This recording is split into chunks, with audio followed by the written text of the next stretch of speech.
number 1, Robert Flores. We're going to have Mike Pineda. Or Matt. Hoelscher? Yes. Okay. Or President. Here you go. As they say, I need the practice. Robert, I was so impressed how you could stand up here and be promiscuous with your feelings and with yourself. You had a wonderful presence when you came up to the lectern, and you opened yourself up to the group. Your voice has a natural talent in it. Every person in the room was hanging on your every word. You're strong, powerful, confident, and I can see this voice being your new weapon. And we're going to work on tuning that up. Because your speech reflected a good organization where you talked about how you came here, your education, and then your debt and your tour in the military, and then coming back to education. It made it for a nice round package.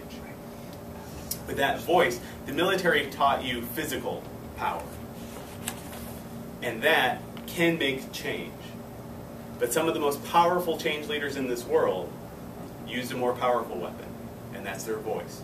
And that's what I mean when we say we're going to get you a new weapon. You had that wonderful presence. Well, now what we're going to start working on is your hand gestures and your vocal variety. So instead of just putting it out there, your gestures. Your body wants to move as you speak, and that's a natural inkling. More in Italians than other gringos, but you know, it spreads out. And now we'll teach you how to harness that. When you were speaking, your hands wanted to move, but when they were done, you didn't know what to do with them yet. So they were falling on the lectern, making a tapping sound, and it didn't really go with your speech. That's when it becomes a distraction. What we'll teach you is to say, after 9/11, I felt I had a debt to my country. And then it makes a point. It becomes an anchor, or it references it. Are you grateful for what you do for your country? Then it makes it an anchor, and it's purposeful versus just accidental. So these are some of the things that we're going to improve on.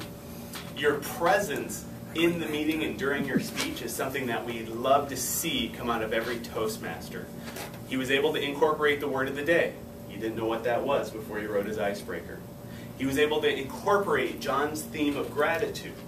And when you can take an event or a theme or something that's happened in the room and make it part of your speech and make it naturally flow like you did, it builds rapport with your audience, and it shows that you're present with them.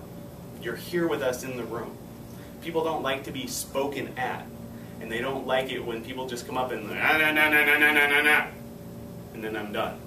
So that's where you just pulled that in beautifully, and I think you're going to develop into a wonderful speaker, and I'm so happy you joined our club. Mr. John.